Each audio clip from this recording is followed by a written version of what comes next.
Por volta de 1800, viveu um francês extraordinário chamado Lazare Carnot. Ele foi estadista e ministro de vários governos franceses.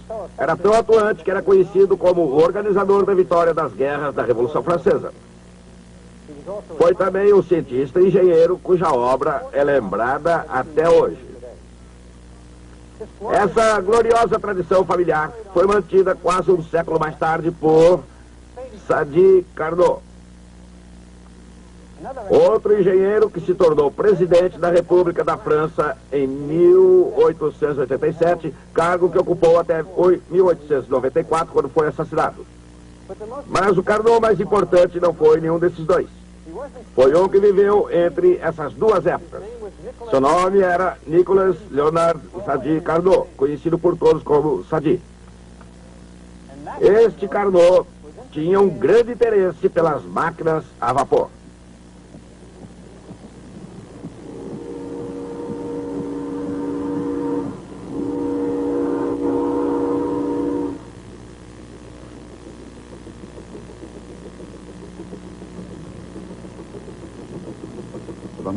Da Inglaterra do início do século XVIII, a incessante promessa da fronteira americana, nada expandiu mais o cenário da civilização ocidental do que a invenção da máquina a vapor.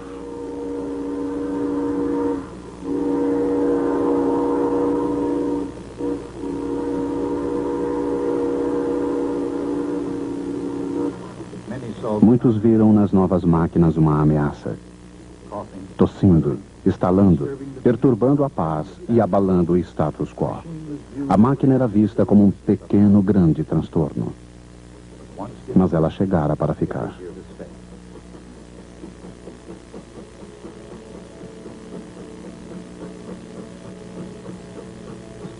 O vapor teve sua ascensão na era industrial, transformando-se em força por trás da revolução. Com uma aceitação cada vez maior nos dois lados do Atlântico e nas mais inteligentes configurações concebidas pelos engenheiros, as máquinas a vapor começaram a transformar os sonhos em realidades.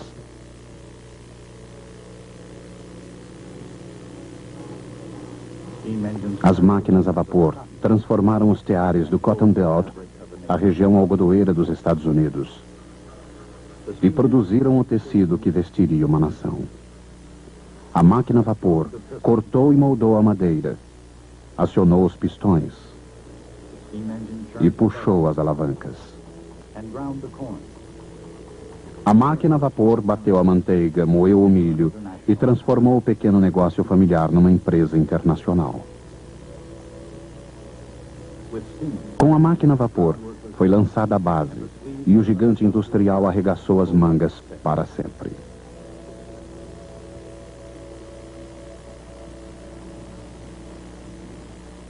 A potência da máquina a vapor trouxe energia, movimento e mudança. Tornou-se um símbolo de oportunidade para aqueles que fugiam da fome, da escravidão ou do czar da Rússia.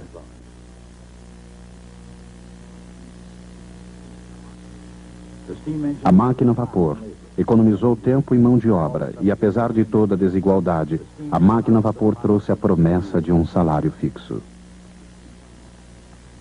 Cada uma delas traria tudo mais rápido, melhor, mais fácil e mais barato.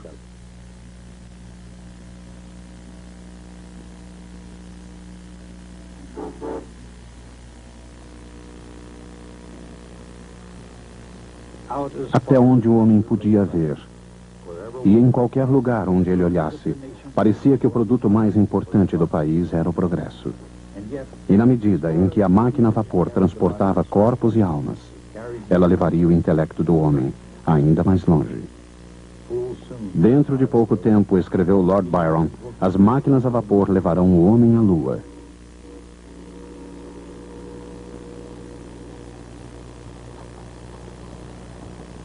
O poeta Byron teve uma previsão na direção apropriada, mas a máquina a vapor vai acima e além da lua. Como ideia, ela é capaz de impor perguntas sobre o significado do tempo e sobre os destinos do universo.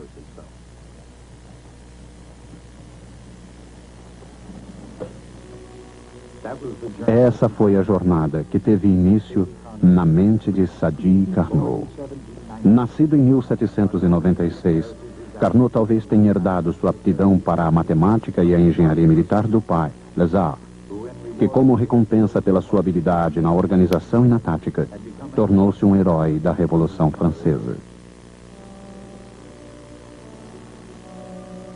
Graças à influência do pai, Carnot entrou para a escola politécnica. O jovem Carnot logo descobriria tanto a máquina a vapor quanto o fato de que o seu país estava atrasado em matéria de desenvolvimento. Para uma nação militar como a França, isto era um problema. Para um engenheiro militar, isto era um desafio.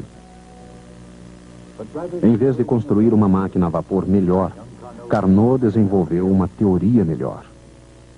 Claro que a energia a vapor não era uma ideia nova. Desde a bomba de água movida a vapor de Thomas Savery em 1698, inventores e engenheiros como Thomas Newcomen, Richard Trevithick, Matthew Boulton e, naturalmente, James Watt, vinham aperfeiçoando a máquina a vapor, tornando-a melhor e mais potente. E, acima de tudo, mais eficiente. Um após outro, dispositivos engenhosos para extrair um pouco mais de energia de uma tonelada de carvão foram concebidos pelos inventores.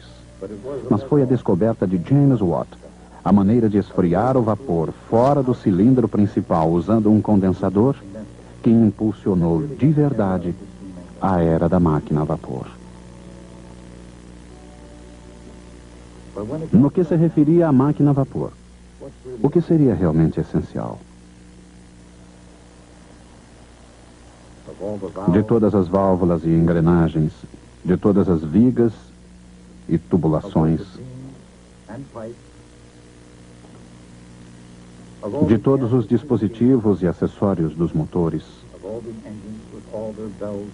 com todos os seus sinos e apitos e tudo mais que se destina a chamar a atenção do comprador, qual seria a verdadeira essência do motor? É o cilindro. Um cilindro com uma extremidade móvel impulsionado pelo vapor pressurizado. Abrindo-se uma válvula na caldeira, obtém-se a entrada de vapor de alta pressão que projeta o pistão para fora, acionando o volante. O volante pressiona o pistão de volta, expelindo o vapor através de outra válvula. O motor está pronto para o ciclo seguinte.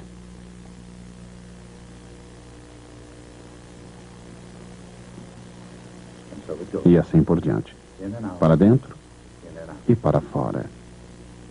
Para dentro e para fora. Independentemente do propósito e do desígnio, o cilindro é a essência. Tudo mais são sinos e apitos.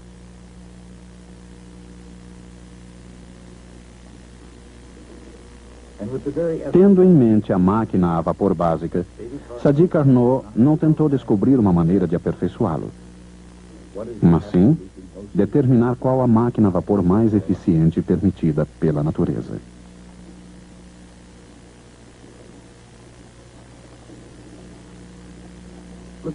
Em busca da resposta, Sadi Carnot encontrou sua inspiração na roda hidráulica.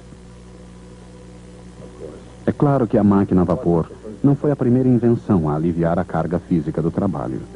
Desde a antiguidade, animais eram utilizados no campo e nos moinhos, bombeando a água para a irrigação e transportando as colheitas para o mercado. Como um passo além da cultura agrícola e na direção da Revolução Industrial e suas próprias máquinas alimanescas, a roda hidráulica e não a máquina a vapor surgiu primeiro.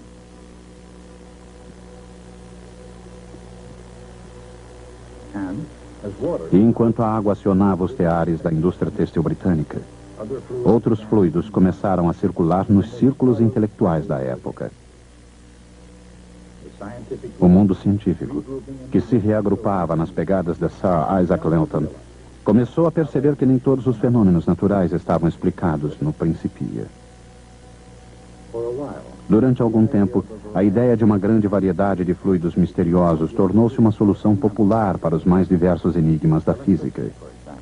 Um exemplo, a solução do problema da eletricidade foi um fluido saído da mente de Benjamin Franklin.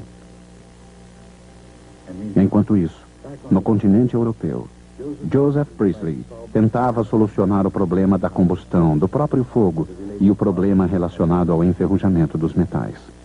Priestley era um químico, e sua solução, é claro, foi um fluido, o flogisto. Um fluido sem gravidade, que, a exemplo da eletricidade, se combinava com a matéria para produzir metais, e escapava dos metais quando estes enferrujavam. Outro problema era o calor, que para todas as finalidades práticas, fluía como um líquido de um corpo para outro.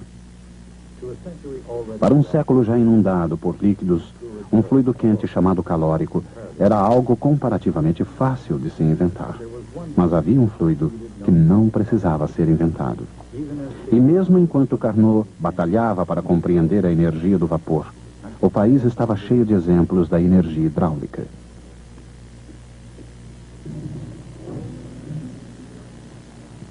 Da mesma maneira como as rodas hidráulicas são acionadas pela água que flui de um plano elevado para um plano inferior, uma máquina a vapor, acreditava ele, é acionada pelo calórico que flui de uma temperatura alta para uma temperatura baixa.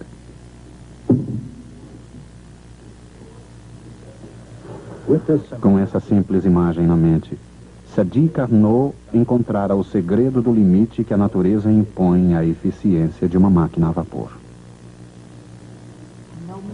Nenhuma máquina térmica ou combinação de máquinas pode ter o efeito de gerar mais calor para a fonte quente do que a que se obteria no esfriamento da mesma fonte. Essa ideia foi o ponto de partida da teoria de Carnot. Ela permanece ainda hoje um dos fundamentos básicos da física. Naturalmente, é conhecida hoje como segunda lei da termodinâmica.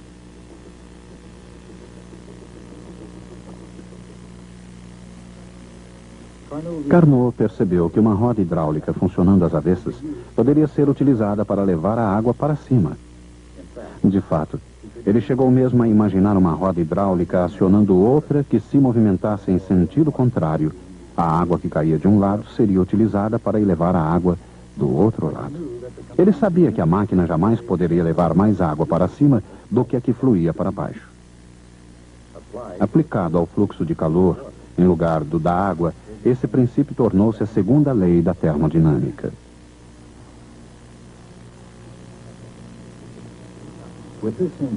Carnot sabia que a melhor máquina que a natureza permitisse poderia funcionar igualmente nos dois sentidos.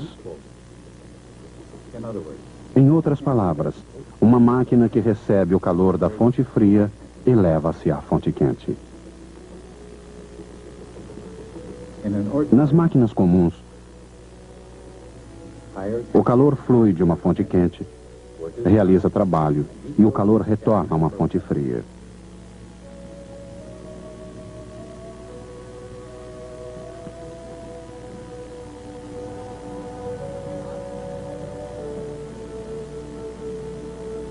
Carnot imaginou um motor que pudesse fazer o calor fluir de uma baixa temperatura para uma alta temperatura. O calor deveria fluir dos lugares mais frios para os mais quentes às custas de um agente externo. Existe um nome para uma máquina que funciona assim. É o refrigerador, também chamado geladeira. Com a ajuda de um motor, um refrigerador remove o calor de onde já está frio e o deposita num local de temperatura maior, fora da máquina.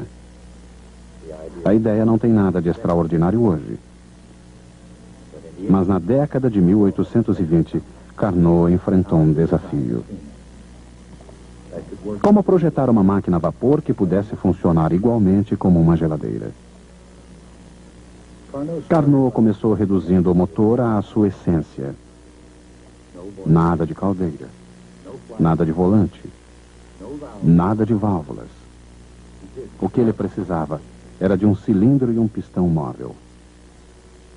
Mas ele podia até dispensar o vapor d'água, pois o cilindro podia ser cheio com ar.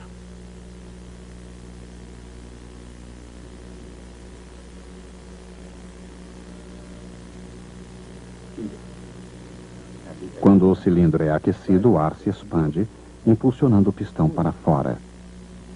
Quando ele é esfriado, o ar se contrai, empurrando o pistão de volta.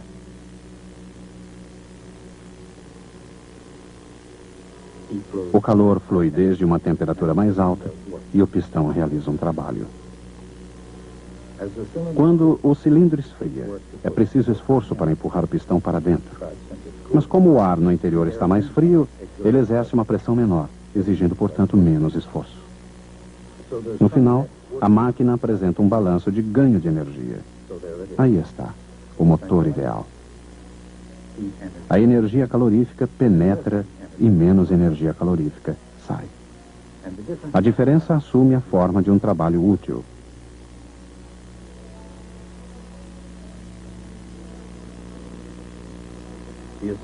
O motor ideal possui as mais importantes características de todos os motores.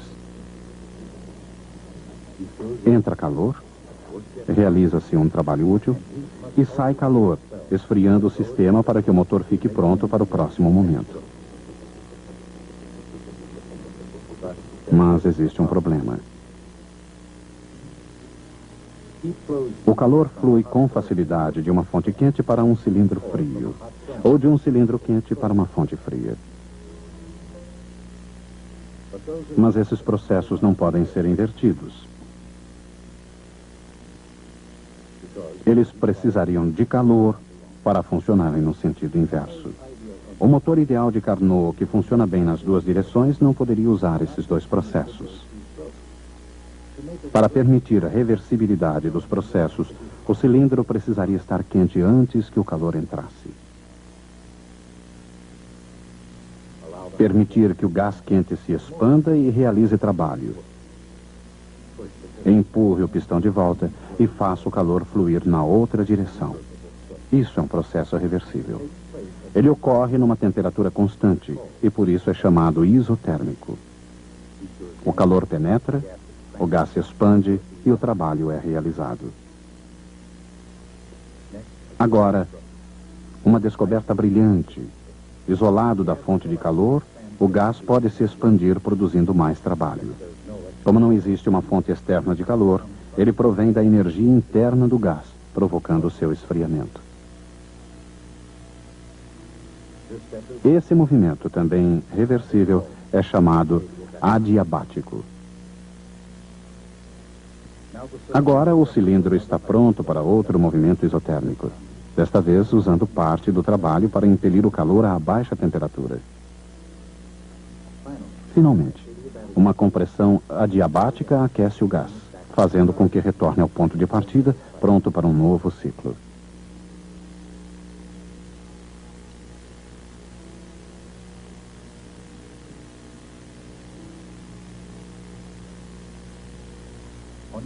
Em cada ciclo, um trabalho é realizado, como no motor real. Cada processo descrito funciona igualmente bem no sentido inverso. Isso significa que o motor de Carnot é ao mesmo tempo um motor e um refrigerador, funcionando muito bem nos dois sentidos. Uma máquina perfeitamente reversível.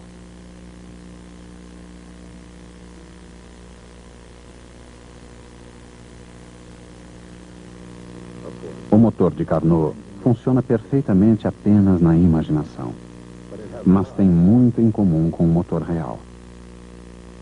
Assim como uma máquina a vapor real, o motor de Carnot utiliza uma fonte de calor a alta temperatura. Ele também necessita de um lugar mais frio para liberar o calor.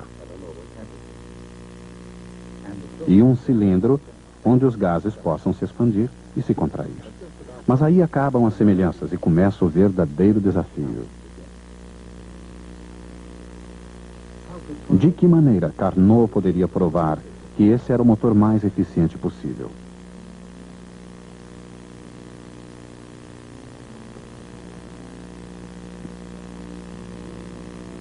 A resposta pode ser encontrada se compararmos um motor real com um motor de Carnot. A queima de combustível produz uma quantidade de calor, QI, oriunda de uma fonte a temperatura alta, TI. Utilizando esse calor no motor de Carnot, obtém-se o trabalho, W. A eficiência do motor é dada pelo quociente entre o trabalho realizado e o calor recebido. Será que um motor real pode ser mais eficiente do que um motor de Carnot, exigindo menos calor, QIR, para produzir a mesma quantidade de trabalho? Em caso afirmativo, esse poderia fazer o motor de Carnot andar ao contrário. Se o motor real estivesse ligado ao motor de Carnot, o efeito seria semelhante às hipotéticas rodas hidráulicas de Carnot. A máquina real realiza um certo trabalho, a exata quantidade de trabalho que o motor de Carnot necessita para andar ao contrário. Se o motor real fosse mais eficiente, QIR seria menor do que QI. Assim, quando os dois motores estão conectados, fazem o calor ir para cima. Mas isso contraria a segunda lei da termodinâmica. Se a segunda lei da termodinâmica está correta, o motor de verdade não pode ser mais eficiente do que um de Carnot. Operando pelo calor que flui de uma dada temperatura alta para uma dada temperatura baixa, o motor de Carnot é mais eficiente do que qualquer motor real. Como a segunda lei está correta, o motor de Carnot é o motor mais eficiente permitido pela Mãe Natureza. Carnot começou com uma brilhante analogia, a roda hidráulica, e concluiu com a essência do motor mais eficiente possível entre duas temperaturas. Mas a analogia de Carnot não estava totalmente correta. Ao contrário da água numa roda hidráulica, o calor não flui simplesmente através de um motor. Parte desse calor é consumido e transformado em trabalho. O que significa que, ao considerarmos a lei da conservação da energia, é muito fácil repetir a pergunta de Carnot e sair com a resposta errada. Por exemplo, se um motor usa calor para produzir trabalho, o motor mais eficiente talvez devesse ser aquele que transforma todo o calor em trabalho. Mas essa resposta está errada. Mesmo antes da lei de conservação da energia, Carnot percebeu que algum calor deve escapar de qualquer motor para uma fonte mais fria. Essa é a base do condensador de Watt e a razão pela qual todo carro precisa de um sistema de resfriamento eficiente.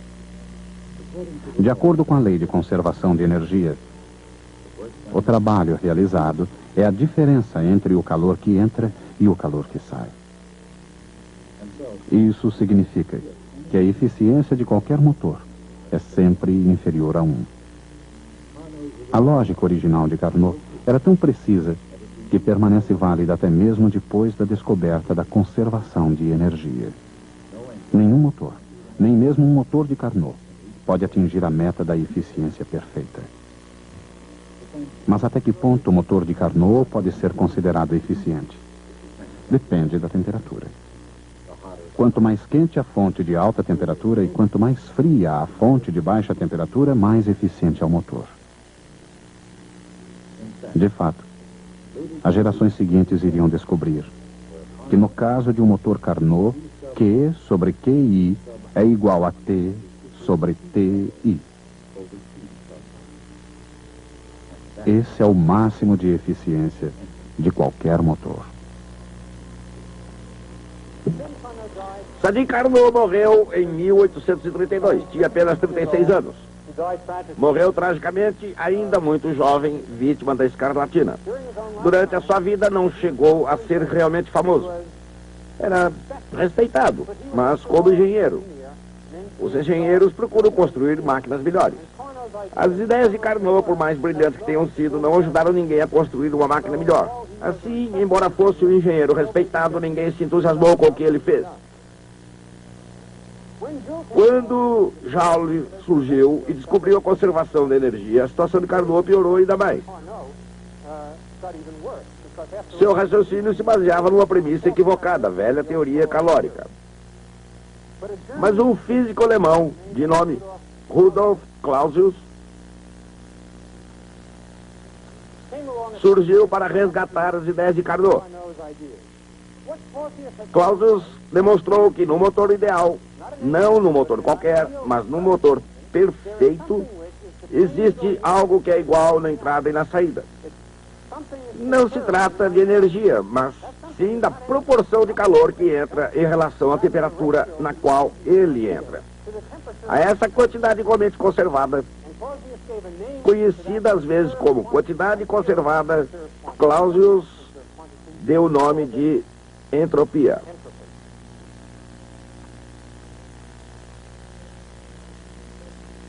Se eu precisasse resumir a história das máquinas a vapor, eu diria apenas o seguinte: James Watt, que queria ganhar dinheiro, inventou a máquina a vapor mais eficiente. Sadi Carnot, que queria inventar uma máquina a vapor mais eficiente, transformou a nossa visão do universo, pois nossa visão se baseia no princípio que resultou da análise de Clausius da obra de Carnot, o princípio da entropia. E o princípio da entropia será o assunto do nosso próximo programa.